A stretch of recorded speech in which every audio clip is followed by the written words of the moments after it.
Oke, kita lanjut ke soal nomor 76 ya. Sebuah proton bila bergerak dalam ruangan yang mengandung medan listrik, maka gerakan proton selalu dipercepat. Oke, ini sesuatu yang salah. Sesuatu yang salah. Nah, ini sesuatu yang salah ya. Nanti alasannya kenapa nanti baru dijelasin. Setiap muatan yang bergerak dalam medan magnet yang arahnya searah dengan medan magnet selalu mendapat gaya sehingga mengalami percepatan. Ini pun juga salah ya, karena di atas ini tidak dibahas ada medan magnetnya gitu ya. Nah, jadi ini pernyataan sama sebabnya ini sebenarnya sesuatu yang tidak ada hubungannya. So kalau misalkan ini benar dan benar pun jawabannya B gitu ya. Nah, oke, untuk pernyataan atau premis pertamanya atau pernyataan pertama lah kita bisa bilang, katanya kan ketika proton masuk ke dalam ruangan sebuah yang mengandung medan listrik. Oke. Jadi ini mengandung medan listrik nih. Berarti ingat, selalu apa kalau misalkan ada medan listrik, pasti ada sesuatu di antara yang bermuatan ya. Nah, misalkan contoh kita bikin seperti ini untuk sesuatu yang bermuatan positifnya nanti di atas. Nah, ini adalah sesuatu yang bermuatan negatif. Nah, di sini tidak dikatakan secara spesifik gimana gerak protonnya, gitu ya.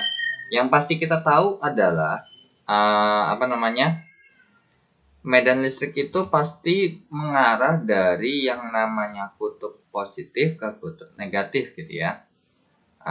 Medan listrik, sorry. Jadi arah medan listrik itu selalu dari kutub positif ke kutub negatif, alias dari kutub positifnya keluar, ya kan? Kemudian kutub negatifnya masuk, gitu ya, kurang lebih seperti itu. Kemudian ya, ada sebuah proton. Nah, tapi di sini tidak diperjelas protonnya geraknya bagaimana. Nah, jadi sebenarnya jawabannya macam-macam, makanya saya bilang tidak bisa pasti. Nah, misalkan nih contoh, saya ambil 3 gambar aja ya, 3 contoh ya, ambil 3 contoh aja. Nah, misalkan si protonnya ini bergeraknya seperti ini misalkan ada proton masuk bergerak, muatan positif ini bergerak seperti ini.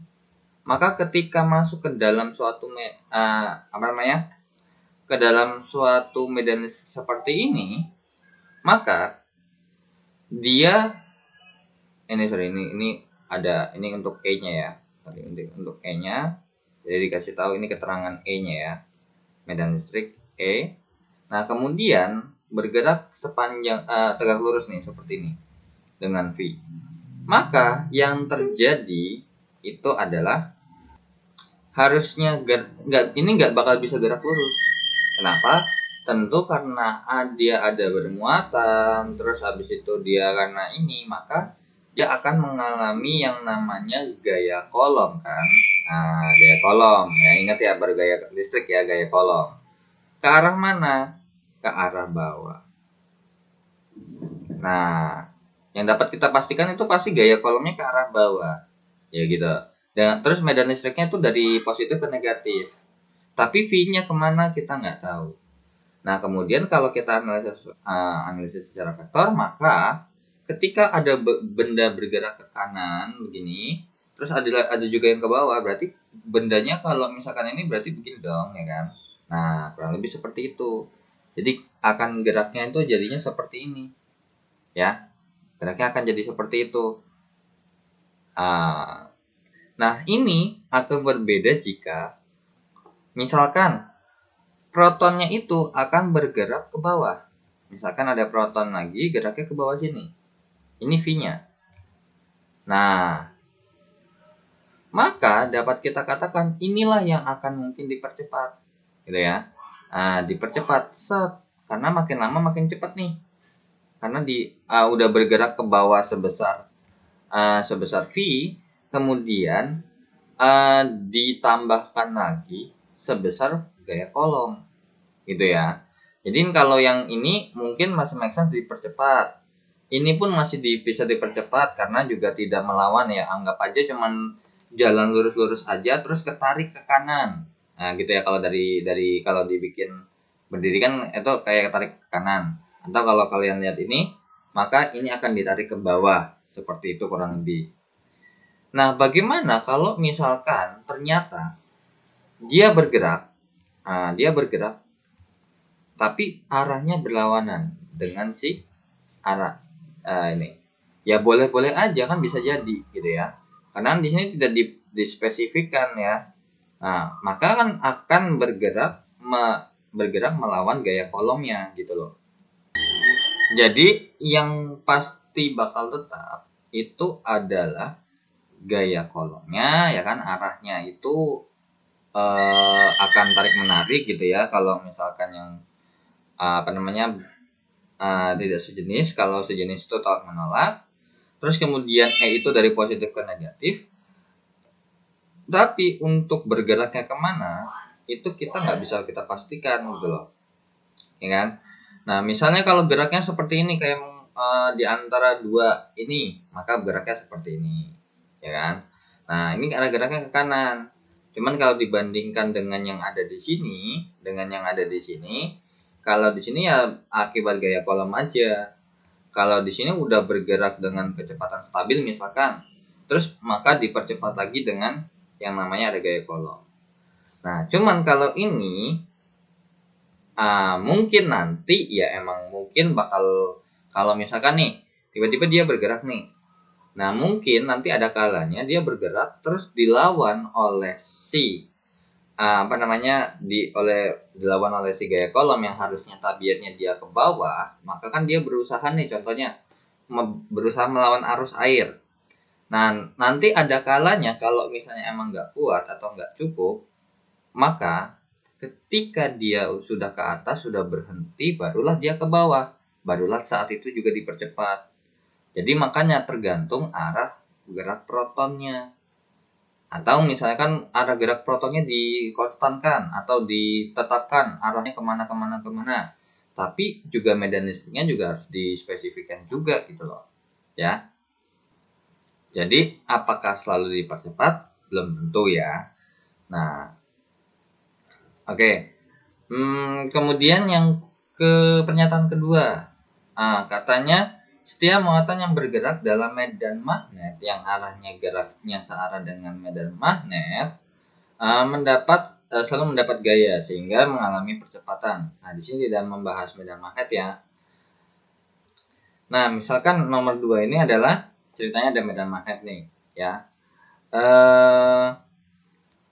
Ada medan magnet ke arah bawah. Misalkan ini ada sebuah bidang gitu ya.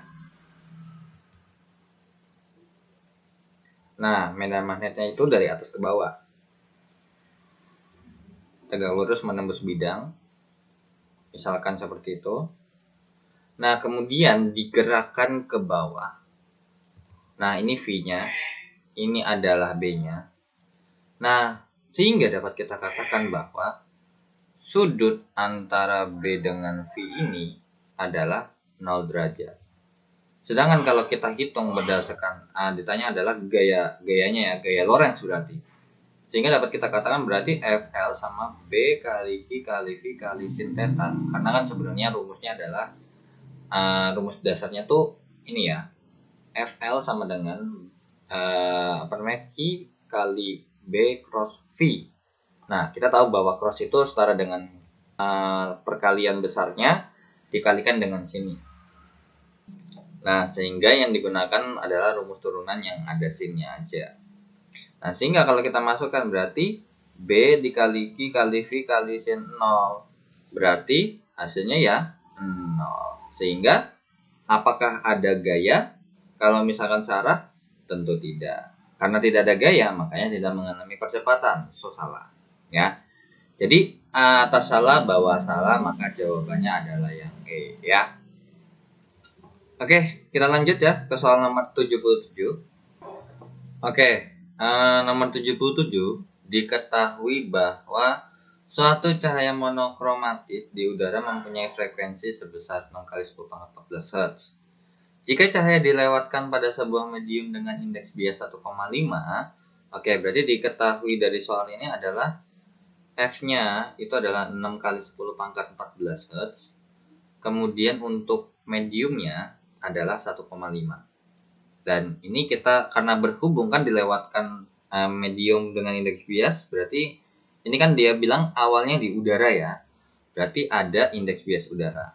Karena di sini pasti nanti akan kita bandingkan antara udara dengan yang ada di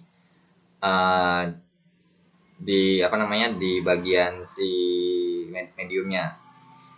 Oke, yang pertama, cepat rambat cahaya dalam medium adalah 2 kali 10 pangkat 8. Nah, oke.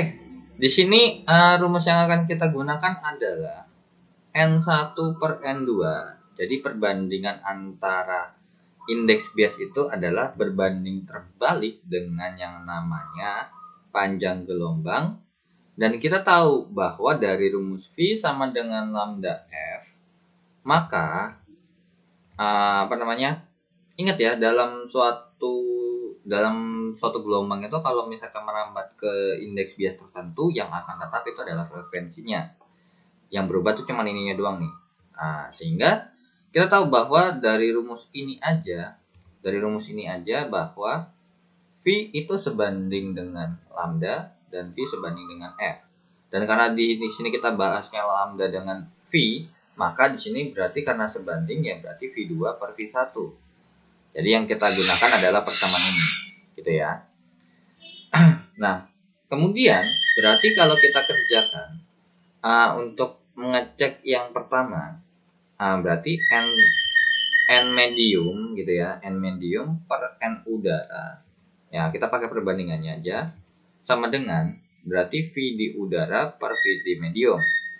Nah, berarti N medium itu adalah 1,5 per N di udara itu adalah sebesar 1 sama dengan V di udara itu adalah 3 kali 10 pangkat 8 ya. Kecepatan rambat gelombang cahaya per di V medium. Berarti V di mediumnya ini 1,5 ya. 1,5 kali V medium sama dengan 3 kali 10 pangkat 8.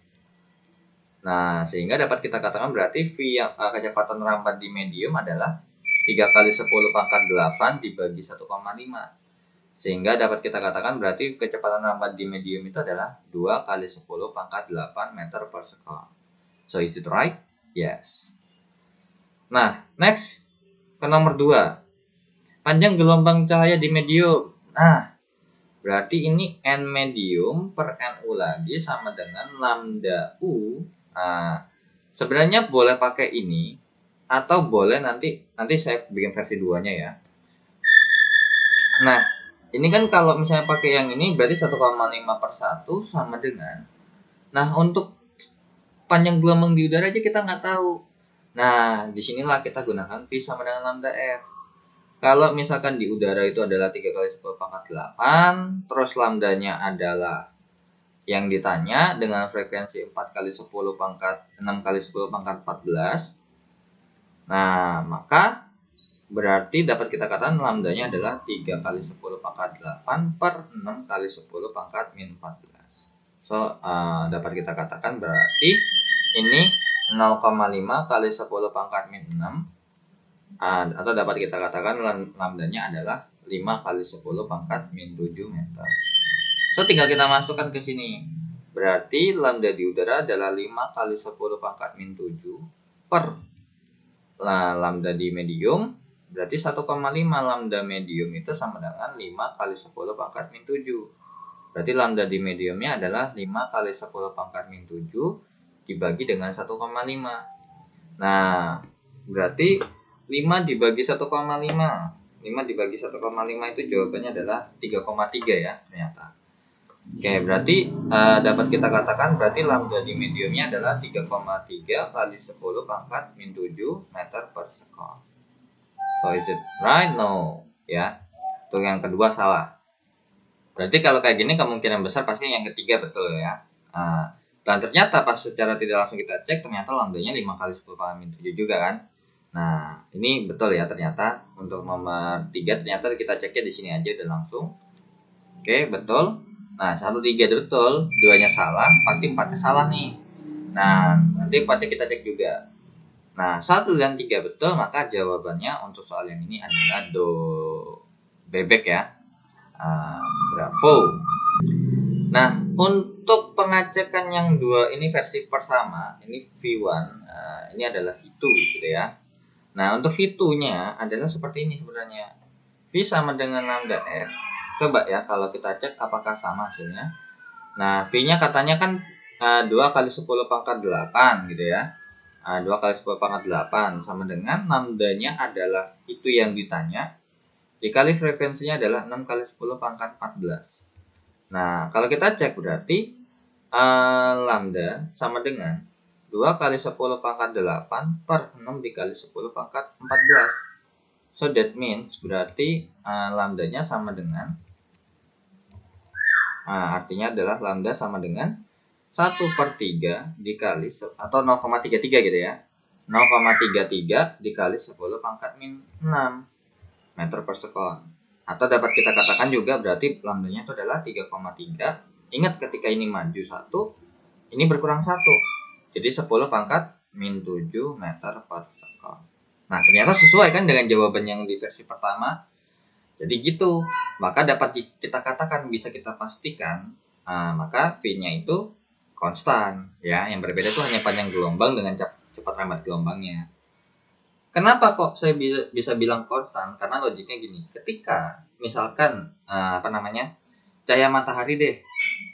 Ingat ya, ketika kita melihat suatu cahaya itu kalau misalkan frekuensinya saja sudah berbeda jauh, maka kan pasti cahaya yang tampak di mata kita itu kan bisa berbeda ya. Karena kan kita tahu bahwa cahaya tampak dari Meiji Kuhibinio itu punya rentan frekuensi dan rentan frekuensi yang berbeda-beda ya. Terus habis itu frekuensinya juga beda-beda antara merah, jingga ya kan sampai ungu. Nah, kemudian untuk ungu itu adalah frekuensi yang paling gede berarti ya. Frekuensi yang paling besar. Nah, dari situ maka kalau misalkan ketika masuk misalkan cahaya warna hijau ketika air, ini kita anggap beningnya, masa tiba-tiba di air berubah warna? Enggak kan? Nah, tetap warna hijau. Atau yang jelas deh, yang merah. Warna merah pasti kalau misalkan ini pasti aslinya warna merah juga. Jadi tidak akan berubah sampai warna ungu atau warna biru ya. Gitu. Jadi frekuensinya tetap. Jadi yang hanya berubah adalah laju cepat rambat cahayanya. Cuman kalau secara mata, mungkin kalau secara yang kita lihat gitu ya, mungkin sama aja, sama-sama cepat. Ya emang wajar ya. Kalau kita bandingkan misalkan kecepatan rambat cahaya 3 kali 10 pangkat 8 sama 2 kali 10 pangkat 8 itu ya beda tipis sebenarnya kalau dari mata kita ya. Tapi kalau misalkan 3 kali 10 pangkat 8 dengan 2 kali 10 pangkat 8 kan selisihnya itu 10 pangkat 8 yang artinya berarti 100 juta. Nah, karena mungkin karena kecepatan lambatnya cepat banget, so kita nggak bisa bedain itu cepat apa lambat gitu loh ya. Atau misalkan nggak usah jauh-jauh deh, kayak misalkan ini ya kita kayak misalkan refresh rate segala macam, mungkin untuk refresh rate HP gitu ya. Nah, mungkin refresh rate HP yang 60 Hz sama 90 Hz sama 120 Hz itu mungkin akan kelihatan berbeda. Maksudnya ke 60 dengan 90 itu mungkin akan kelihatan berbeda dibandingkan sama yang lebih rendah. Tapi kalau udah tinggi, udah 120, 144 itu udah hampir mau dibedain tuh kayak agak sedikit sulit ya. Nah, seperti itu. Begitu juga untuk frame rate ya, frame rate-nya kalau kita main game ya. FPS ya, dalam satuan FPS frame rate per second. Itu kalau misalkan 30 dengan 60 itu mungkin sih kelihatan beda ya. Karena kalau 30 tuh masih ini patah-patah, apalagi 20, 10 ya lebih parah lagi. Nah, kalau udah 60 udah mulai smooth ya, sampai 90 sampai lebih tinggi lagi. Nah, itu udah nggak ada bedanya. Jadi intinya kalau udah mulai semakin ke atas itu udah kayak kita melihat itu kayak udah nggak terlalu kelihatan signifikan bedanya, kecuali kalau emang benar-benar peka ya. Mungkin bakal kelihatan bedanya kalau memang benar-benar memperhatikan gitu ya, atau mungkin yang benar-benar ngerti ya. Cuman kalau misalnya kita sebagai orang awam ya, kalau misalkan yang intinya kalau yang lebih bagus ya emang lebih bagus, cuman kalau yang lebih bagus dibandingkan ya nggak bakal jauh beda gitu loh. Nah sekarang untuk yang keempat, frekuensi medium di cahaya. Ini mah nggak usah dicek, ini udah jelas salah ya, karena frekuensi itu selalu konstan, makanya yang nomor 4 ini salah gitu loh. Jadi kita nggak usah hitung ya. Oke, kita lanjut ke soal nomor 78. Oke, nomor 78. Suatu mesin Carnot beroperasi pada suhu reservoir tingginya 527 derajat Celcius dan suhu reservoir rendahnya 327 derajat Celcius. Mesin tersebut menyerap 2000 kalori tiap detik dari reservoir panasnya. Maka efisiensi mesin tersebut adalah berapa? Oke, jadi di sini ditanya adalah efisiensi. Nah, untuk rumus efisiensi itu sendiri sebenarnya adalah membandingkan dengan buangan terhadap inputnya. Nah, jadi yang dibuang itu adalah sebesar W, gitu ya. Nah, kemudian yang diserap adalah 2000, gitu ya. Nah, dikalikan dengan 100%. Ini kalau misalkan mau dalam persentase ya, tapi sebenarnya rumus dasarnya adalah yang ini. Karena kan namanya efisiensi itu ada yang kadang-kadang satuannya dalam persen, ada yang enggak. Nah, di mana kita tahu bahwa untuk menghitung W itu adalah Q2 dikurang Q1. Nah, salah kebalik ya. Kalau Q2 kurang Q1 untuk siklus mesin Carnot, Q2-nya itu lebih rendah. Jadi kita tukar ya. Nah, jadi yang misalkan yang masuk 5000, terus Q2-nya adalah yang diteruskan 2000, maka akan ada keluar 3000. Kurang lebih seperti itu.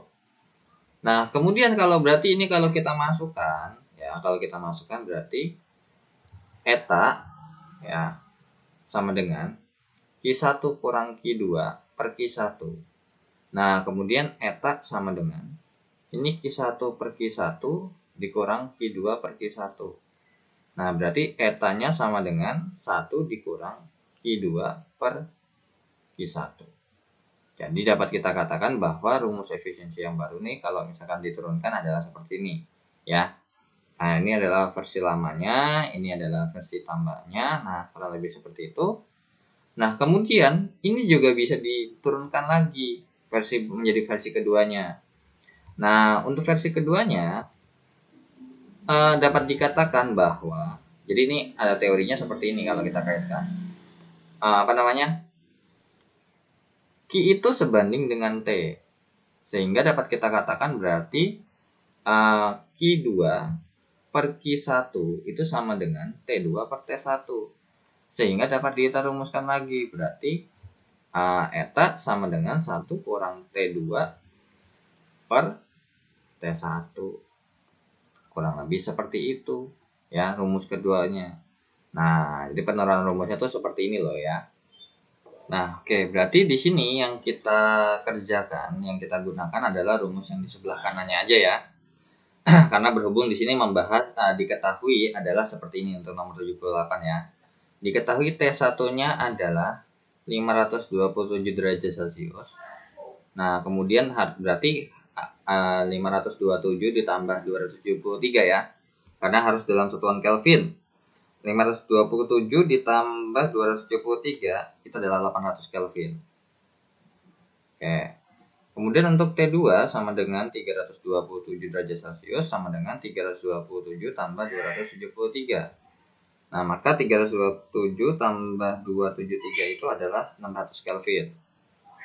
Nah, sekarang kalau misalkan ini adalah Q1 ya, untuk kisarannya itu adalah Q1-nya adalah 2000 kalori per sekon ya, kal per sekon. Nah, kemudian ditanya adalah efisiensinya yang pertama. Yang pertama adalah eta sama dengan 1 kurang.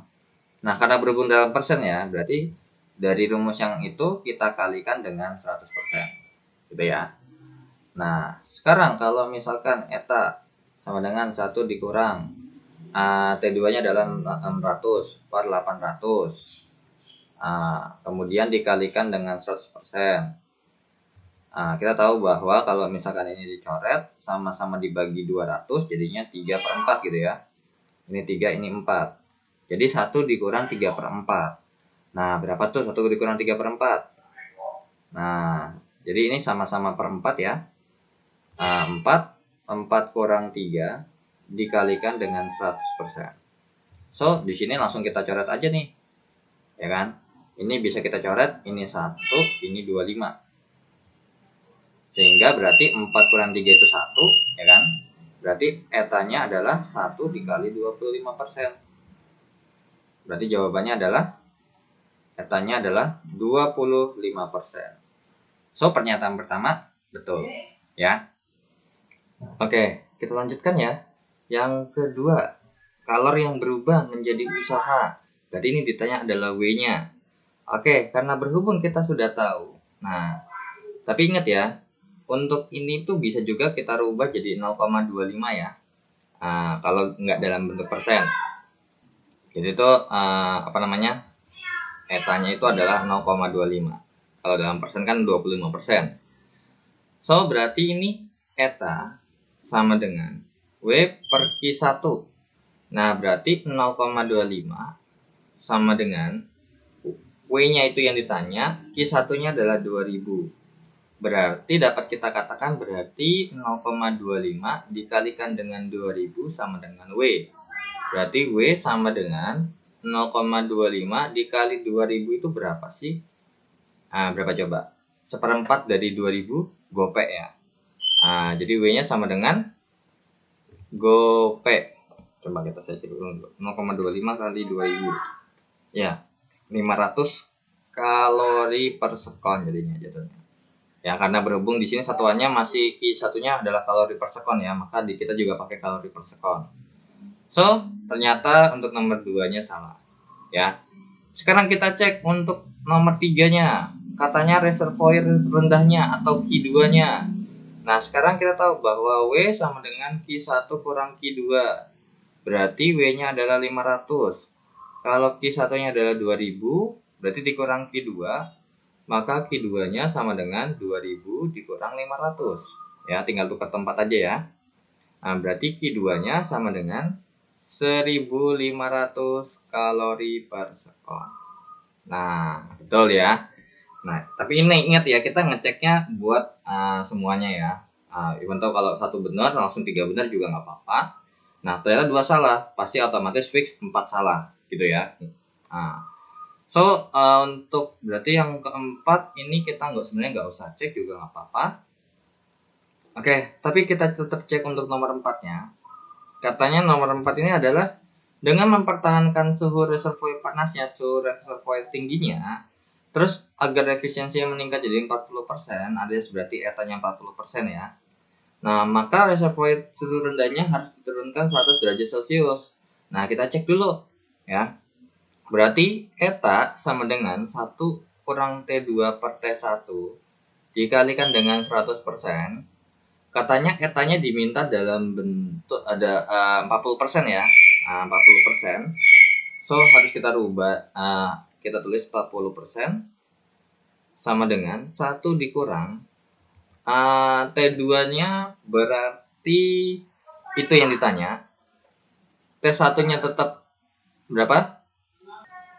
Oke, T1-nya adalah 800 dikalikan dengan 100%.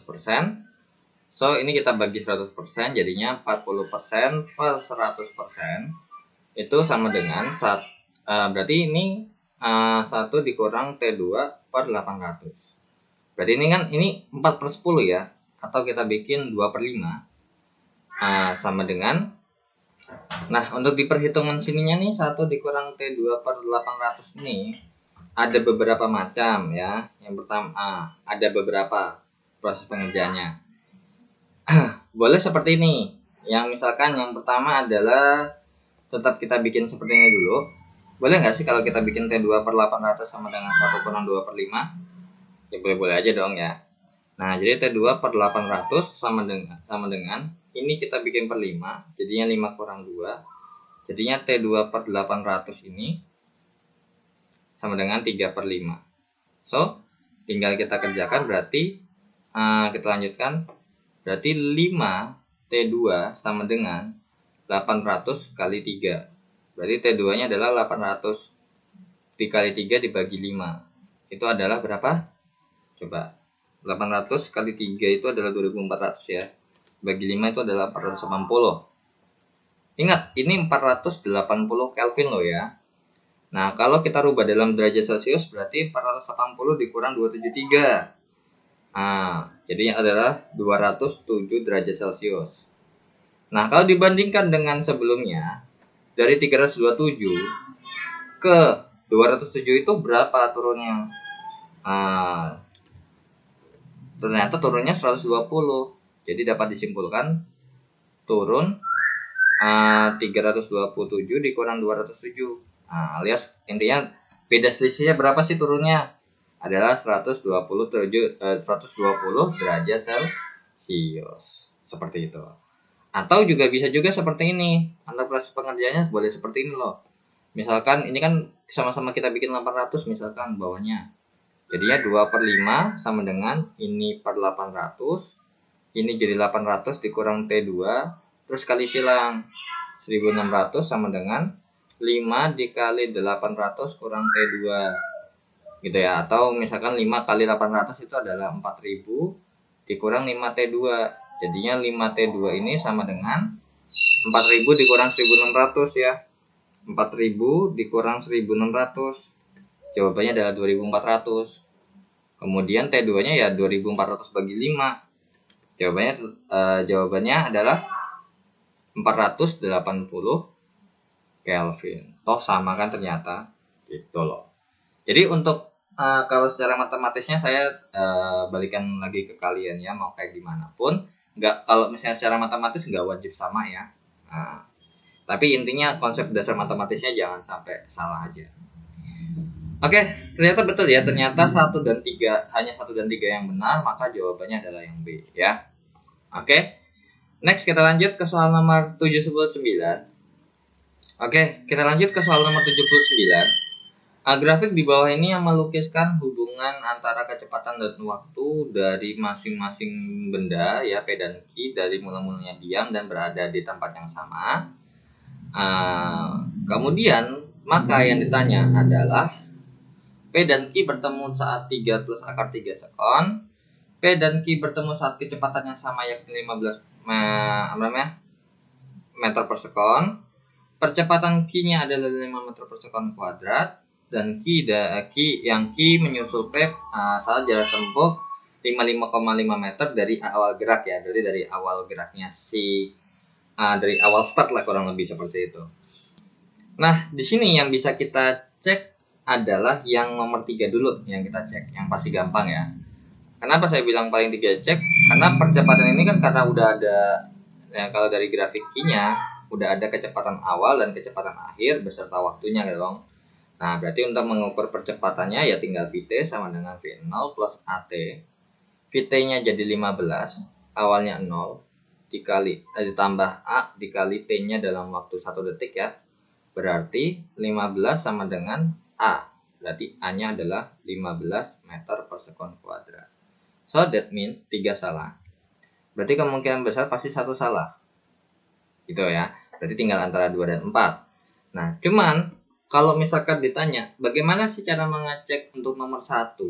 Karena nomor 1 sama nomor 4 ini ada kaitannya sebenarnya. Nah, jadi gini. Ini ada kaitannya dengan kayak misalkan kalian balap ngedrag gitu ya. Kalau mungkin pernah ngeliat drag racing dari motor gitu ya, yang jalannya lurus aja. Atau game mobile ya, game HP yang jadul atau mungkin game apapun yang jadul itu kan biasanya geraknya cuma lurus doang tuh. Nah, jadi ini kalau misalkan mungkin ini gambarnya akan saya geser ke kiri karena makan space banget ya. Nah, jadi ini kalau misalkan kita transfer dalam bentuk kayak misalkan anggap aja ini ada garis start gitu ya, misalkan ini garis startnya. Kemudian ini adalah garis finishnya, gitu ya. Ini adalah garis finishnya. Maka dapat kita katakan bahwa A dan B ini punya jalurnya masing-masing gitu ya. Nah, P dan Q sorry. Nah, misalkan P dan Q adalah P yang di sini, ini adalah P-nya. dan ini adalah key-nya. Nah, ternyata si key ini ceritanya ngepur nih, mungkin karena sudah mungkin dia beranggap pasti kesusul kok, santai aja. Nah, saya pur dulu deh misalkan. Nah, ternyata ketika kalau kalian perhatikan artinya dari sini nih, dari selang waktu di sini, maka dapat kalian perhatikan artinya key ini start 2 detik lebih lambat dibandingkan dengan P. Yang artinya apa? Berarti ketika dalam waktu T sama dengan 2 sekon, si P udah jalan duluan dong, ya kan? Nah, ini ketika T dalam 2 sekon, ini P-nya udah ada di posisi sini. Gitu ya, ini P1 gitu ya. Terus ini adalah Q1-nya juga masih di sini. Nah, kemudian, ini tuh Q1-nya masih di sini, alias masih di posisi start.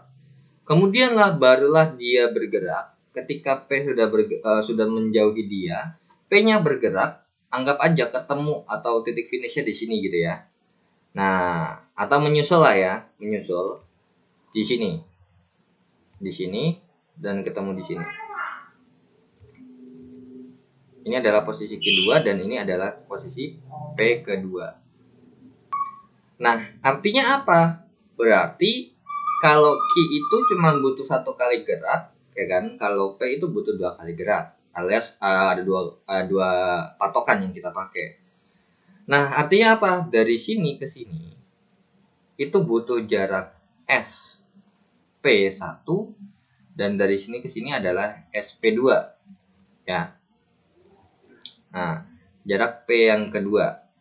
Nah, sedangkan kalau untuk yang Q itu cuma butuh SQ2 aja deh kita bikinnya. Karena dari langsung ini langsung ke posisi yang setara dengan P2 ya. Nah, dari sini dapat kita katakan bahwa dari persamaan ini maka SQ2 itu sama dengan SP1 ditambah SP2. Nah, seperti itu. Jadi analisis geraknya itu seperti ini ya. Nah, tapi masalah nanti nyampe finishnya siapa duluan ya kita nggak tahu ya. Ini adalah garis finishnya, ini adalah garis startnya. Nah, kemudian berarti yang di sini berarti kita harus ngecek dulu ya. Kita ngecek dulu untuk yang yang di nomor 1 dan nomor 4 sih sebenarnya lebih tepatnya ya. Nah, sebenarnya 1, 2, dan 4 ini adalah sesuatu yang harus kita cek pada bareng-bareng gitu ya. Oke, dari sini kita ngecek berarti SQ2 sama dengan SP1 ditambah SP2. Nah, yang sudah kita ketahui waktunya adalah di sini. Ketika ini T-nya sama dengan 2 sekon.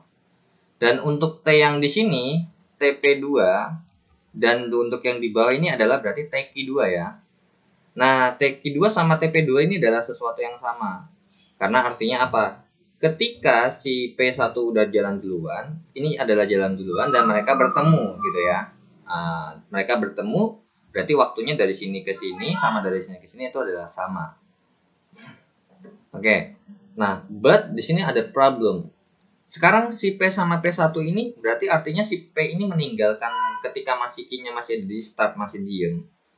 Kira-kira berapa sih yang dia tinggal atau apa si Q-nya ini berapa kilometer tertinggal gitu loh, atau berapa meter tertinggal. Nah, sekarang kita cek dulu untuk ketika kita masukkan bahwa untuk mencari SP1. Nah, SP1 berhubung karena ini kalau kalian perhatikan ini mereka semua GLBB semua ya. GLBB semua. Maka untuk SP1 itu artinya V01 ya, V0P ditambah V0P dikalikan dengan TP ditambahkan dengan setengah dikali AP dikali TP kuadrat.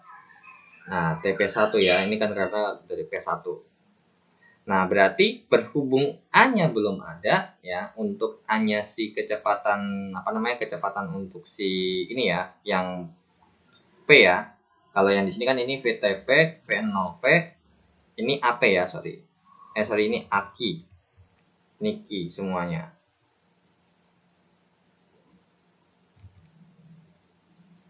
Nah, sekarang untuk AP ya kita ngeceknya berdasarkan yang ada di grafik P.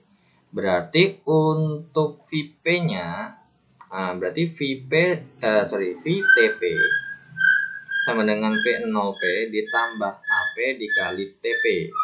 Sehingga VTP-nya itu adalah berdasarkan gambar grafik ya, 15 terakhir dengan selang waktu 3 ya. Nah, awalnya 0 tambah AP dikali T-nya 3. Berarti 15 sama dengan 3 AP, berarti 15 per 3 sama dengan AP, berarti dapat kita katakan berarti AP-nya sama dengan 5 meter per sekon kuadrat. Jadi ternyata yang 5 meter per sekon kuadrat itu adalah percepatan P-nya, bukan Q-nya. So, tinggal kita masukkan ke sini. SP1 sama dengan 0, ya kan? Karena ketika di sini yang kita bahas adalah dari sini ke sini dulu ya. SP1-nya berarti awalnya 0. Nah, dikali dengan T-nya adalah 2, ditambah setengah dikali 5, dikali 2 pangkat 2. Nah, berarti SP1-nya adalah 0 ditambah ini 5 per 2 dikali 4. Jadi SP1-nya sama dengan 0 ditambah ini coret 1 coret 2, 10. Ya, berarti SP1-nya sama dengan 10 meter.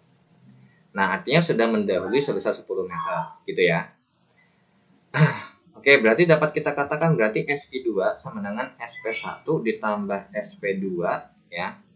Nah, sama dengan berarti ini SP2 sama dengan 10 ditambah SP2. Nah, berhubung mereka berdua juga melakukan dari P2 nih, dari P1 ke P2 dan dari Q1 ke Q2 itu melakukan gerak GLBB juga. Maka di sini untuk perhitungan SQ2-nya berarti V0Q dikalikan dengan T, karena T-nya sama ya. Ini TP-nya sama dengan T lah kita bisa bilang ya. Ini TP-nya sama dengan T dan untuk TP2-nya sama dengan T juga. Nah, jadi V0Q kali T ditambah setengah A kali QT kuadrat sama dengan 10 ditambah V0P. Karena di posisi untuk mau ke posisi kedua itu adalah V0P1 ya. Dikali T ditambah dengan setengah kali AP dikali T kuadrat. Nah,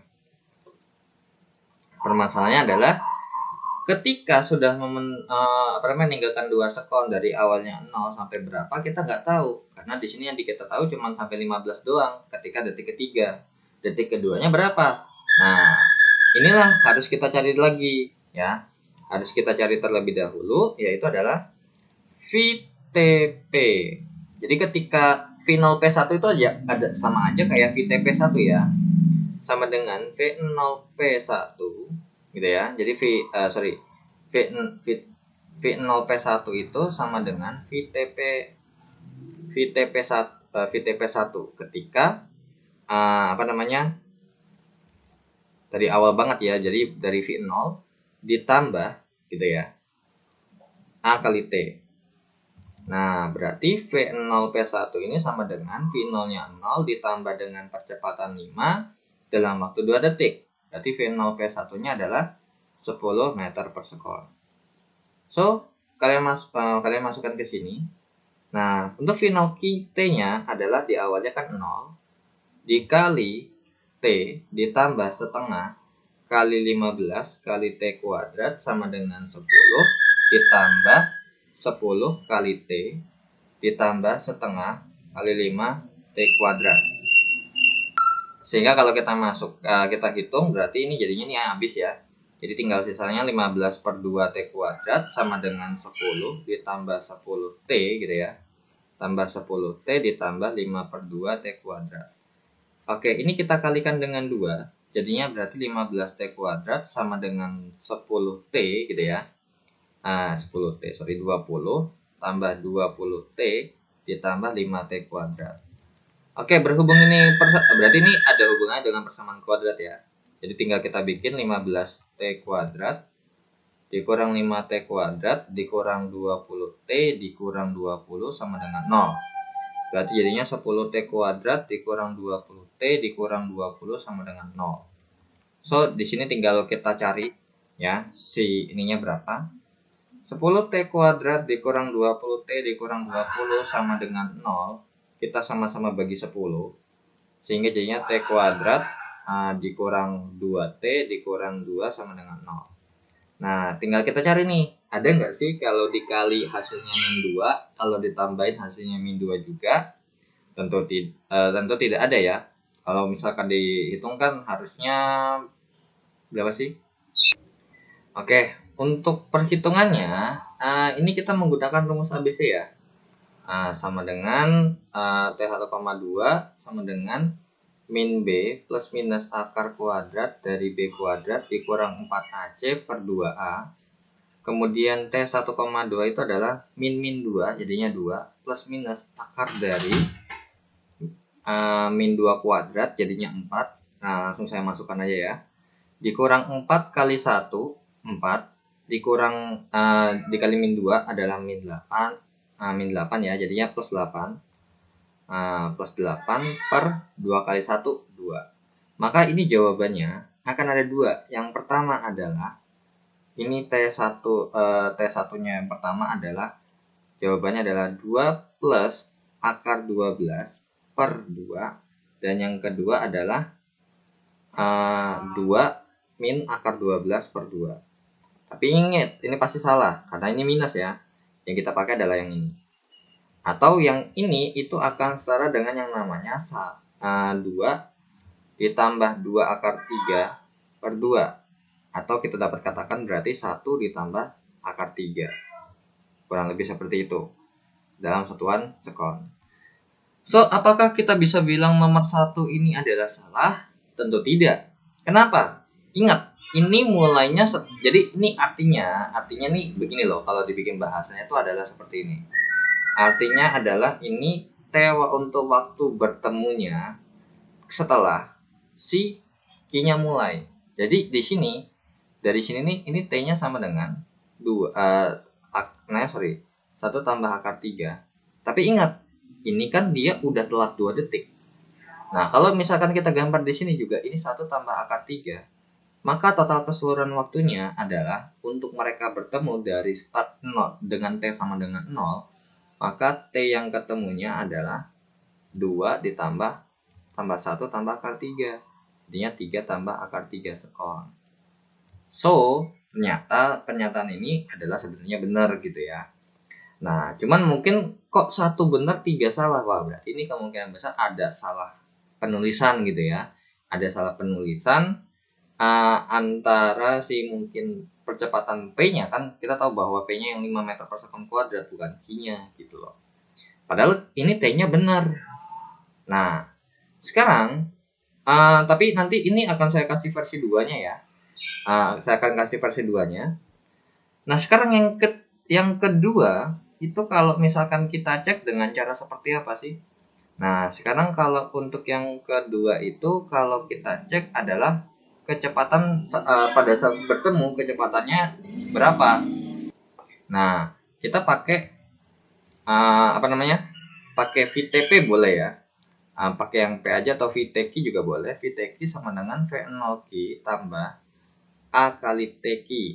Nah, ingat VTQ sama dengan V0Q-nya adalah 0 ditambah percepatannya adalah 15 dikali 1 ditambah akar 3. Karena kan dari sini ke sini kan yang 1 tambah akar 3 ya, bukan 3 plus akar 3, bukan 3 plus akar 3 ya, salah.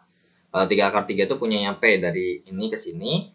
3 akar 3 bukan punya P doang sih, sebenarnya punya Q juga. Cuman bedanya adalah 3 plus akar 3 ini adalah waktu dari awal start sampai ketemu. Nah, itu ya. Terkecuali kalau misalkan ini ditanya adalah mungkin kata-katanya adalah P dan Q bertemu saat 1 tambah akar 3 sekon setelah Q-nya mulai. Nah, itu baru betul ya. Itu juga boleh. Nah, dapat dikatakan berarti apakah bisa katakan bahwa ini bisa 15 meter per sekon kuadrat? Nggak mungkin ya. Ini VTQ-nya adalah 15 per 15 akar 3 meter per sekon. Jadi jawabannya yang 2 salah. Nah, yang keempat, Q menyusul P setelah menempuh jarak 55,5 meter dari awal gerak. Nah, ini kalau misalkan dicek ya. Nah, maka dapat kita katakan bahwa untuk mengeceknya, oke, di sini kita sudah kehabisan ruang ya. Oke. Ini saya akan sekaligus menjelaskan juga ya, kalau misalkan untuk mengecek versi kedua ya, untuk si waktu bertemu tuh juga bisa seperti ini. Tapi kalau yang satu ini mulai dari patokan dari awalnya banget. Jadi nggak ada hubungannya sama gambar ini. Jadi cuman berhubungan dengan grafik saja ya. Oke, tapi nanti tetap jawabannya adalah 3 akar 3 ya. Nah, jadi seperti ini. Kan nanti kan ketemu ya. Jadi kalau misalkan bedanya adalah kalau misalkan dari gambar yang di sini ya, kalau dari yang start ini, maka T2 ini kita tidak usah abaikan. Gitu ya. Nah, jadi ini kita anggap benar-benar masih ini ya. Masih fresh, atau mungkin akan saya gambar ulang aja dulu. Ini mungkin saya hapus untuk T-nya. Ini TQ2. Nah, ini set. Nah, TP2-nya itu terhitungnya begini. Ya, TP2-nya itu dari ujung ke ujung ya. Jadi SP1 tidak dianggap, SP2 tidak dianggap. Yang pasti ketahuan adalah ternyata T ke Q ini itu telat 2 detik. Ya, telat 2 detik berarti sama aja. Misalkan T ke P ini adalah T, maka TQ2 adalah T dikurang 2. Jadi Q-nya kan telat 2 detik ya. Berarti akan 2 detik lebih lambat. Artinya berarti kalau di sini 2, ya di sini kan 0. Ketika di sini 10, ya berarti di sini 8 ya. Waktunya kan beda pasti. Nah, oke, berarti di sini yang kita kerjakan adalah SP2 sama dengan SQ2. Begitu sistem kerjanya ya. Oke, jadi SP2 sama dengan SQ2. Nah, SP2 di sini adalah kita kerjakan dengan V0 P V0 P2 dikalikan dengan T ditambah setengah AP gitu ya. Dikali TP kuadrat sama dengan V0Q2 dikali T ditambah setengah AQ TQ2 kuadrat. Nah, ini langsung kita habiskan aja karena berhubung awalnya kan 0 semua ya. Nah, sekarang ini TQ ya, sorry. Nah, berarti ini TP. TP2. TQ2.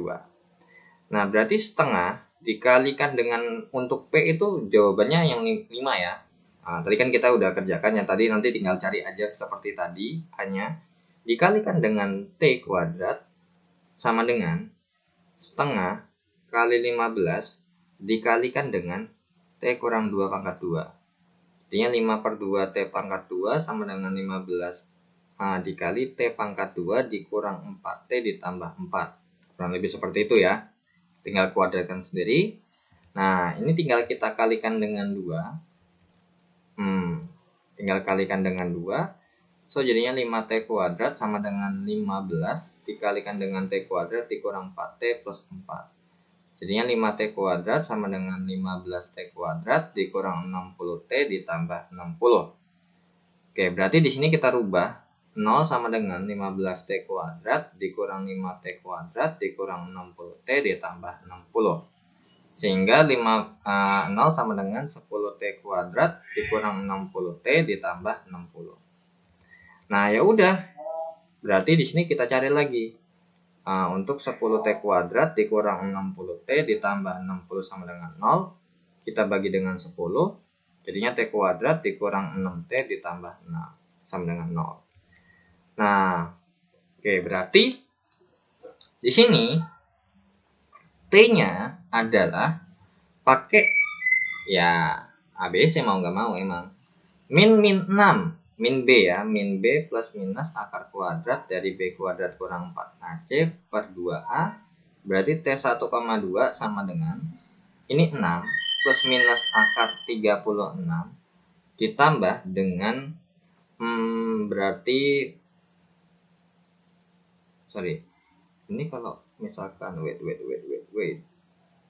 ini dikurang 24 ya, dikurang 24 per 2 kali 1 2, sehingga dapat kita katakan bahwa ini pasti punya dua nilai T ya. Yang pertama T satunya adalah 6 plus akar 12 per 2, atau yang kedua adalah 6 dikurang akar 12 per 2. Nah, ini ada sesuatu yang salah karena kan akar 12 itu Nah, tapi kalau misalkan ini masih diperbolehkan ya, T-nya masih kecil, ini masih positif dan ini juga masih positif. So, dua-duanya masih diizinkan. Nah, ini 6 plus 2 akar 3 per 2 jadinya 3, sama-sama bagi 2 ya. Jadi 6 per 2 itu 3, 2 bagi 2 itu 1, akar 3 berarti. Untuk ini 6 dikurang 2 akar 3 per 2 sama dengan 3 dikurang akar 3. Tapi ingat, di sini T-nya tidak boleh negatif. Alias berarti kalau misalkan di sini yang dikurang 2 hasilnya masih negatif ya, adalah yang ini. So ini nggak bisa kita pakai, yang kita bisa pakai adalah yang plus ya. Karena kalau kita masukkan untuk T2-nya adalah yang 3 kurang akar 3, misalkan ini jawabannya 1 koma nih, sekitar 1,7. Kalau dikurang 2 maka T yang 2, yang TQ2 maka jawabannya minus dong. Kan nggak masuk akal ya. Gitu loh. Jadi jawabannya yang T2 adalah salah. Nah, inilah mengapa saya tidak suka kalau misalkan pakai cara ini. Karena kalau untuk cara ini itu dia T-nya total, sedangkan tidak memperhatikan si ini. Atau kalau kalian mau pakai, mungkin patokannya diganti. Patokannya diganti boleh ya. Jadi kan kalau ini kan jawabannya ya 3 plus akar 3 ya, 3 dikurang akar 3 nih. Nah, berarti kalau misalkan ini patokannya kita ganti pun nanti jawabannya akan berubah ya. Jawabannya akan berubah, mungkin berubah tanda ya. Nah, tetap saya kurang suka kalau misalkan berdasarkan T begini karena di sini T-nya patokannya bisa ganti-ganti. Gitu ya. Sedangkan kalau yang tadi sebelumnya itu udah pasti T-nya yang kita anggap adalah T ketika P1 mulai dari P1 sampai P2 dan Q-nya baru mulai.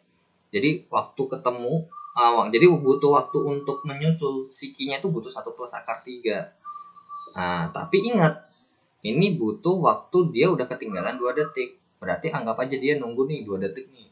Terus kemudian dia bisa dia ngebut butuh waktu 1 tambah akar 3. Berarti total waktu dia untuk menyusul ya 3 tambah akar 3 dong, gitu ya. Nah, jadi kurang lebih seperti itu untuk mencari T-nya. Nah, bisa juga kalau misalkan kalian ganti acuan. Misalkan ini kan acuannya kalau misalkan P-nya ya. Nah, sekarang kalau misalkan ini saya ganti acuan ini jadi T. Maka di sini tinggal kita balik, jadinya T plus 2. Dan ini juga bisa berpengaruh loh terhadap hasil hitungan. Nah, soalnya kalau kita masukkan, tetap ya konsep hitungan dasarnya sama, cuman ganti angka aja. Setengah dikali 5 dikali T plus 2 pangkat 2 sama dengan setengah dikali 15 kali T kuadrat. Jadinya di sini 5 per 2 kali T kuadrat tambah 4T tambah 4 sama dengan 15 per 2 T kuadrat. Nah, ini kita kalikan dengan 2. Jadinya berarti 5T kuadrat ditambah 5T kuadrat, 5 dikali T kuadrat tambah 4T tambah 4 sama dengan 15T kuadrat. Jadinya ini 5T kuadrat tambah 20T ya. Tambah 20T tambah 20T tambah 20 sama dengan 15T kuadrat. Nah, sehingga jadinya 5T kuadrat ditambah 20 dikurang 15T kuadrat ditambah 20T ditambah 20 sama dengan 0. Berarti min 10T kuadrat tambah 20T tambah 20 sama dengan 0. Kita kalikan dengan 10 gitu ya. Dikali min 10 dibagi min 10. Jadinya T kuadrat dikurang 2T dikurang 2 sama dengan 0. Nah, hasilnya beda nih. Nah, ini kan kayak kalau misalkan ini kan hasilnya itu ternyata kalau tadi kita hitung kan udah ketemu ya sebelumnya ya. Untuk T1-nya ini adalah jawabannya adalah 1 plus akar 3 per 2 dan untuk T yang kedua adalah 1 min akar 3 per 2. So ini enggak diperbolehkan, yang diperbolehkan hanya ini. Nah kalau ini jelas nih gitu loh. Jadi kalau mau patokan ya patokan yang dari yang ketinggalan aja, yang duluan ya udah biarin gitu loh ya. Jadi artinya butuh 1 tambah akar 3 per 2 untuk menyusul dari Q ke Q2 dan P1 ke P2. Nah mungkin ini bertemu pada saat ya, bertemu pada saat ya, bukan bertemu ya. Bukan menyusul. Jadi kalau misalkan Q menyusul P, nah mungkin kalau bahasanya Q menyusul P atau Q bertemu dengan P setelah T sama dengan 1 tambah akar 3 per 2 itu baru betul ya. Nah itu yang betul. Atau P dan Q bertemu pada saat 3 tambah akar 3 sekon ya betul. Karena dalam P-nya kan juga udah 3 akar 3, di sini pun dengan telat 2 detik ya kan, ditambah dari dapat penalti plus 2 jadinya jadi 3 plus 3 plus akar 3. Nah, kalau untuk Q menyusul P setelah menempuh waktu jarak 55,5 meter dari awal gerak, nah ya itu tinggal kita hitung aja. Ya, untuk yang keempat ini kita hitungnya ya berarti harus SQ2 sama dengan gitu ya. V0 Q2 ditambah T Q2. Nah, di sini kalian mau pakai yang mana, versi yang mana nih? Nah, tapi yang penting intinya T Q2-nya ini tetap jawabannya adalah 1 tambah akar 3 ya. Sesuai dengan jawaban yang versi pertama ya untuk mencari T. Nah, sehingga SQ2 sama dengan 0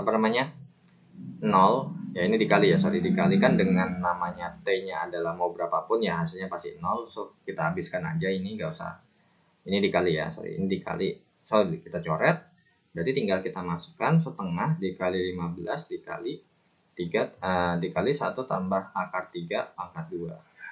Nah SQ2 sama dengan 15 per 2 dikalikan dengan 1 ditambah akar 3 kuadrat. Oke, kita cek dulu ya kalkulator aja ya. Sebenarnya juga udah nggak mungkin sih gitu ya. Oke, coba 1 tambah akar 3 kuadrat itu jawabannya adalah 7,46 atau 7,5 deh kita bikin ya. Nah SQ2 nya sama dengan 7,5 dikali 7,5, jawabannya adalah 56,25 tuh. 56,25. Atau coba ya kalau misalkan saya hitung secara keseluruhan aja, 1 ditambah akar 3 pangkat 2, karena ini kan pembulatan ya, jawabannya adalah 55,98. Nah ini juga salah nih ternyata ya. Harusnya kalau misalkan ini pembulatan, harusnya 55,5 itu ya 55,4 atau 55,6, itu masih make sense. Tapi kalau misalkan ini udah 56, atau mendekati 56 tuh jawabannya bukan 55,5 harusnya ya. Atau ini kalau kita bisa bilang jawabannya, kalau aslinya ya, kalau misalkan dari sini ya, kalau langsung pakai kalkulatornya tanpa pembulatan, sebenarnya ini bisa nih kita kaliin 1,7 ya. Nah terus kalian hitung nih, 1 tambah 1,7 kan 2,7, dipangkatin 2 nih ketemu nih, dikali 15 per 2 hasilnya pasti sekitar 56,25 kok ya. Coba kalau saya hitung, saya masukin 1,7 ya. Kalau saya masukin 1,7 ternyata jawabannya 54,6 ternyata. Nah intinya ini jawaban untuk kalkulator aslinya kalau misalkan kita langsung masukkan input seperti ini adalah 55,98 ya. Berarti jawabannya ya berarti SQ2 nya yang mendekati sekitar 56 meter. Jadi kalau 55,5 meter kayaknya agak aneh deh kalau misalkan pembulatan beda 0,5. Tapi bisa jadi ya kalau misalkan ternyata kalau misalkan ini kita hitung ya pakai misalkan SQ2 sama dengan 15 per 2 dikali 1 tambah 1,7 pangkat 2. SQ2 sama dengan 15 per 2 dikali 2,7 pangkat 2. Nah ini kalau kita kali SQ2 nya sama dengan 7,5 dikali 7,29. Coba kalau dikali dengan 7,5 berapa tuh jawabannya? 54,6 meter. Oke, berarti ini mungkin masih bisa diterima lah ya. Ternyata dengan pembulatan sekian pun, ternyata kalau misalkan kita bulatkan, jadi ini beda ya. Kalau misalkan yang di sini yang saya kotakin hijau ini itu adalah saya hitung 1 tambah akar 3 nya menggunakan kalkulator, terus saya pangkatkan 2, dapat terus ini dibulatkan.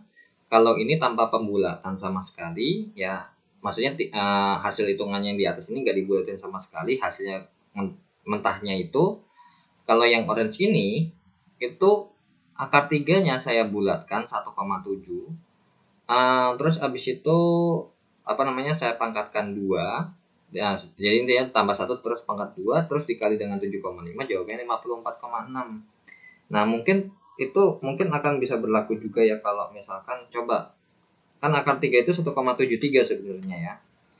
Coba kalau misalkan kita tambah 1,73 pangkat 2 itu 7,45 dikali 7,5, jawabannya adalah 55,8. Tuh, beda-beda lagi kan. Jadi nggak pasti, mungkin harusnya ngasih tahu ya, bahwa makanya udah angkanya jelek di sini, udah angkanya desimalnya begini. So ternyata 5,5 meter ini ada di sekitaran nih mereka berdua lah ya.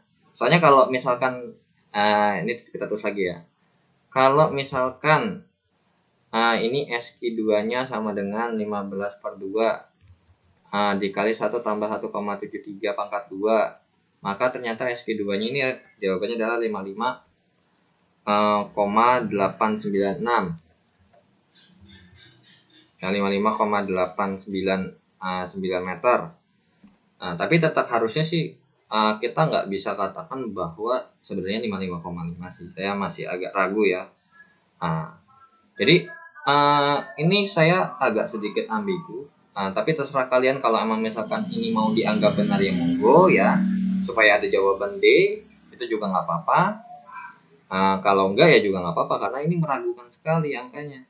Soalnya ini jawabannya harusnya 56, bukan 55,5. Tapi kalau dilihat dari hitungannya, kalau misalkan saya drop jadi 1,7 gitu ya, 1,7, ternyata jawabannya jadi 54,6, di bawah 55. So mungkin ini masih still allowed lagi ya, masih diperbolehkan lah ya. Jadi jawabannya mungkin D gitu. Cuman kalau jujur, kalau saya ya pasti bakal saya nggak jawab ya, karena soalnya ini masih sedikit ambigu, sedikit masih dipertanyakan angkanya. Lagian bikin angka nyusahin banget ya. Oke, kita lanjut ke soal nomor terakhir, soal nomor 80. Oke, kita lanjut ke soal nomor 80 ya. Soal nomor terakhir. Katanya soal nomor 80 ini diberitahukan bahwa panjang P kawatnya adalah 40 cm atau that means 0,4 meter ya, gitu ya. Digerakkan dalam medan magnet homogen yang induksi magnetiknya adalah B 0,5 T yang arahnya masuk pada gambar, makanya di sini dibilang cross. Nah, masuk bidang dengan kecepatan 10 meter per sekon. Bila hambatan rangkaian adalah R sama dengan 5 ohm, maka yang pertama adalah GGL yang ditimbulkan. Oke, ini yang pertama bisa kita cek langsung, yaitu adalah dengan E sama dengan B kali L kali V kali sin theta ya. Ingat, theta ini adalah yang sudut theta ini adalah sudut antara B dengan V. Karena berhubung tegak lurus berarti 90 derajat. Jadi E sama dengan 0,5. Karena gini, V-nya kan ke kanan ya. Terus abis itu kalau ibaratkan nih V-nya B-nya kalau masuk ke kalian, V-nya motong begini. Nah, di 90 derajat. Maka L-nya 0,4 dikalikan dengan V-nya adalah 10 dikalikan dengan 1. So berarti I-nya adalah tinggal 0,5 kali 4. That means berarti E-nya sama dengan 2 volt ya. Oke, berarti ternyata pernyataan pertama betul. Nah, kemudian untuk arus di R adalah 0,4 ampere, arahnya turun. Kita cek dulu besarnya. Yang kita bisa cek itu besarnya dulu ya. Yaitu adalah V sama dengan I kali R. Dan GGL V-nya ini ditimbulkan oleh GGL induksi ya. Jadinya kita masukkan 2 sama dengan I itu yang ditanya, dengan R-nya adalah 5. Berarti I sama dengan 2/5. Atau that means I-nya berarti sama dengan 2/5 atau I-nya sama dengan 0,4 ampere. Oh, ternyata benar nih besarnya. Cuman arahnya benar nggak kalau turun? Nah, kalian perhatikan. kalau misalkan ini kita anggap sebagai kawat peki ya, kawat peki ini ya, bawahnya Q, atasnya P, terus kalian masuk seperti ini, jempolnya ke arah atas gitu ya. Jadi kalau misalkan kalau dari kalian mungkin kayak gini ya, ini masuk ke saya gitu ya, masuk ke saya untuk B-nya, terus kan begini, maka arahnya tuh ke atas gitu ya. Jadi kalau misalkan kita bikin ini B-nya masuk, so berarti arah arusnya ini ke atas nih. Cuman kalau pakai kayak tangan kayak gitu kayaknya agak aneh deh. Kenapa? Karena kalau misalkan kalau misalkan ini kan ada, ini masuk, ini masuk. Kalau saya masuk dari sini jawabannya ke atas. Kalau saya masuk dari sini jawabannya ke bawah. Toh gak pasti dong jadinya. Nah, ada nih kaidah tangan ketiga ya. Kaidah tangan ketiga itu adalah tetap kayak pakai kaidah tangan kanan. Cuman bedanya adalah kalau misalnya kan biasanya kita kan FBI gitu ya, tengahnya B, F, tunjuknya B, ininya I. Nah, sedangkan karena di sini ingat ya, karena ini kan arusnya arus induksi ya, bukan arus induksi yang diakibatkan oleh medan magnet. Maka dapat kita gunakan kaidah tangan yang ibu jari adalah V. Nah, ingat ya, ini V ya. Kemudian ini adalah B. Kemudian ini adalah arus induksinya. So, tinggal kalian bikin B-nya masuk cepat. Nah, V-nya tuh ke kanan, cepat. Nah, terus kemudian ternyata arahnya kemana nih berarti? Kira-kira, coba. Ke atas apa ke bawah nih? Wait. Coba kita cek dulu. Sorry kebalik. Kan tadi ini V, ibu jari V ya tadi. Berarti kan B-nya masuk nih, cetak. V-nya ke kanan, tak. Berarti I-nya ke atas. Atau boleh begini, set. Nah, ingat B-nya ini adalah gerak nih ke kanan, tak. Terus abis itu B-nya masuk, pak. Nah, arahnya ke atas, gitu ya. So, itu adalah arus listriknya. Nah, ini adalah arus listriknya. Jadi dapat kita katakan berarti arah arus listriknya itu begini. Ya, set. Kemudian begini ke kiri. Kemudian ini ya ke bawah. Ternyata betul ya. Arahnya juga turun. Nah, terus muternya seperti itu. Nah, kemudian dengan FBI dapat kita tentukan gitu ya. F-nya kemana sih? Kan di nomor 3 nih kita tentukan F-nya. Jadi kita cari dulu ya untuk yang ketiga itu FB, karena kawat berarus ya kan. Terus ada B, ada panjangnya juga, maka kita pakainya F bil sin theta. Ingat juga ini yang terjadi adalah B dengan I-nya ya. Jadi theta ini adalah sudut antara B dengan I. Dan berhubung 90 derajat. Jadi F-nya sama dengan B-nya adalah 0,5 dikali arusnya adalah 0,4 kali panjang 0,4 kali 1. Berarti berapa nih? Nah, ini 5 kali 10 pangkat min 1 kali 4 kali 10 pangkat min 1 dikali 4 kali 10 pangkat min 1. That means 80 dikali 10 pangkat min 3 Newton.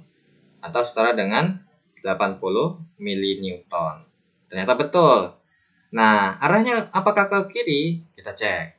FBI-nya pakai yang ini juga sama, cuma bedanya adalah FBI. Gitu ya. Jadi untuk kaidah tangan kanannya itu harus kalian kalian ingat-ingat ya. Nah, kemudian B-nya masuk, pak. Terus abis itu I-nya ke atas nih, dari kawatnya ke atas, tak. Berarti F-nya ke kiri, seperti itu. Jadi bisa diperjelas untuk F-nya tuh ke arah kiri nih. Jadi betul ternyata gaya Lorentz pada kawat peki adalah 80 milinewton ke arah kiri. Oke, seperti itu ya. Jadi ternyata nomor 3 pun betul. Ya, karena emang kalau satu benar harusnya 3 benar ya.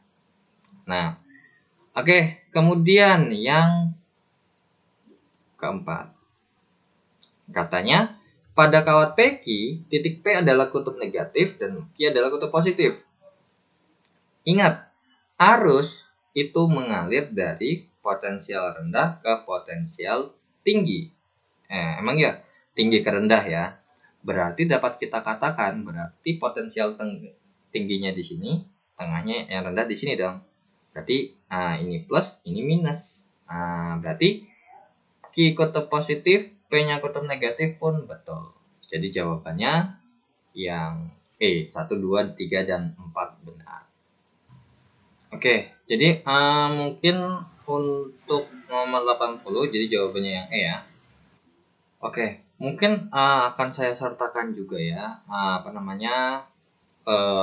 si kaidah-kaidah tangan kanan yang perlu kalian pelajari juga, gitu ya. Oke, inilah sudah saya tampilkan ya. Jadi untuk kaidah tangan kanan ada 2 ya, 1 dan 2. Nah, lebih tepatnya ini kaidah tangan 3 sorry ya, ada 3. Untuk yang kedua ini berarti ini sama dengan ini ya kan. Sorry ada 3, saya juga lupa salah ini udah salah mengkategorikan atau melingkarkan seperti ini. Kemudian untuk kaidah tangan kanan kedua adalah yang di sini, dan untuk yang ketiga ini khusus ya, nggak khusus yang ada seperti ini. Jadi tadi untuk kaidah tangan yang kita pakai untuk menentukan arah arus induksinya itu adalah yang ini, gitu ya. Jadi kalau misalkan kalian bikin tuh berarti P-nya itu adalah ibu jari, B-nya itu masuk ke sini, I-nya ke atas. Tapi kalau untuk arus induksinya tuh harusnya ke bawah ya. Arus induksinya tuh harusnya ke bawah. Harusnya ke bawah.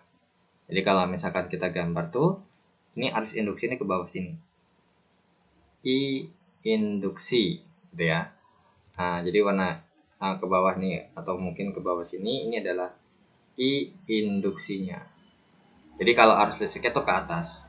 Jadi sebenarnya tuh induksinya ke bawah, sehingga karena induksinya ke bawah, tapi menyebabkan dia untuk arus listrik itu aslinya ke atas gitu loh. Kurang lebih seperti itu.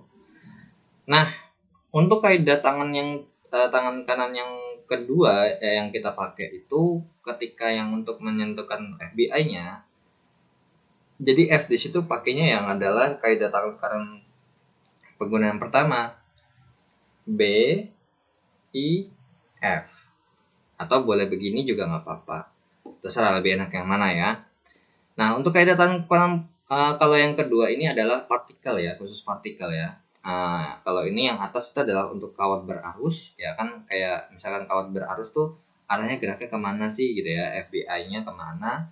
Tapi kalau yang khusus yang kedua ini adalah untuk partikel proton dan elektron dan proton terkhusus gitu ya. Jadi ini untuk muatan lah lebih tepatnya. Ini untuk muatan listrik pakai kaidah tangan kanan yang di sini. Kalau yang ini adalah untuk yang kawat berarus, atau mungkin intinya ada arus listrik sama ini ya. Jadi kalau dispesifikkan ada elektron, ada proton, kita pakai yang bawah ada geraknya. Tapi kalau untuk kaidah tangan yang biasa kan FBI ya, pasti tahu loh penggunaannya kayak gimana. Ada kawat arus, ada medan magnet, ada gaya Lorentz. Nah, untuk kaidah tangan kanan yang pertama yang tadi saya bilang kan begini ya. Tuh yang begini. Cuman bedanya adalah ingat, yang biasa kita pakai kan ini B, ini I ya. Padahal juga ada loh yang mengatakan bahwa kaidah tangan kanan yang kedua adalah kembali.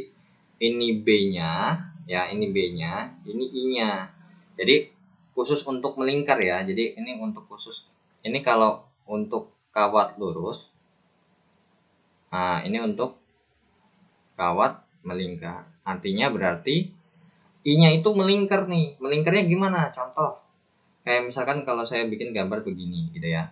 Nah, melingkar nih misalkan. Ternyata harusnya begini. Atau ya jangan nyusahin saya sendiri deh. Kayak misalkan ke kiri gitu ya. Nah, maka dapat kita kan tuh begini set. Berarti arusnya bakal ke sini. B-nya akan keluar gitu, kurang lebih seperti itu. Jadi B-nya tuh keluar. Dan seragam semua intinya. Ya, intinya B-nya itu dot, bentuknya dot semua. Nggak ada yang namanya B-nya cross. Jadi B-nya dot semua, seperti itu.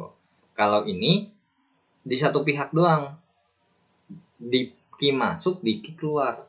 Tapi kalau ini tidak, ini semuanya sama-sama keluar. Makanya tadi saya bilang, untuk yang tadi tuh kita nggak bisa pakai yang ini atau pakai yang ini, karena kalau pakai yang kawat lurus seperti ini, untuk yang ini itu cuman khusus terjadi ketika ada yang masuk, ada yang keluar. Kalau misalnya kayak gitu sama-sama masuk semua, maka tidak bisa kita pakai seperti itu. Dan berhubung karena bukan meningkat juga, kita nggak bisa pakai kaidah tangan kanan yang kedua, kaidah tangan pertama versi kedua. Jadi kita tetap pakai akibat induksi. Induksinya itu berarti FBI. Jadi sebenarnya kan FBI ya sebenarnya. Jadi F-nya ke sini ke dalam apa namanya? Bukan gitu. Apa namanya? Ada intinya ada induksi, terus induksinya ke bawah, so I-nya ke atas seperti itu ya. Kalau untuk magnet, nah baru magnet beda lagi. Kalau untuk magnet B-nya masuk ke dalam segala macam, jadi kurang lebih seperti itu. Nah, atau lebih kita bilang bahwa karena ini B-nya adalah medan magnet masuk, maka kalau harusnya sih kalau misalkan digerakin searah aja ya. Tapi kalau misalkan di arah gerak lurus harusnya nggak berlaku harusnya ya. Coba misalkan kalau misalkan B-nya medan magnet adalah ke dalam, terus medan magnet induksinya adalah keluar, sehingga keluar berarti kalau kita bikin B-nya keluar begini, terus tapi F-nya tetap belum bisa ya, berarti emang nggak bisa pakai kayak gitu. Tetap harus pakai kaidah tangan kanan yang ketiga ini. Oke. Sekian untuk pembahasan UM/Undip Fisika tahun 2015 ya. Untuk pada soal 537. Semoga ilmunya bermanfaat. Kalau ada yang tidak mengerti tinggal di kolom komentar saja ya. Oke. Akhir kata dari saya, sebelum saya akhiri, terima kasih ya kalau untuk dukungannya dan lewat tombol subscribe ataupun dari Saweria ya. Oke, akhir kata dari saya, wassalamualaikum warahmatullahi wabarakatuh. Bye bye.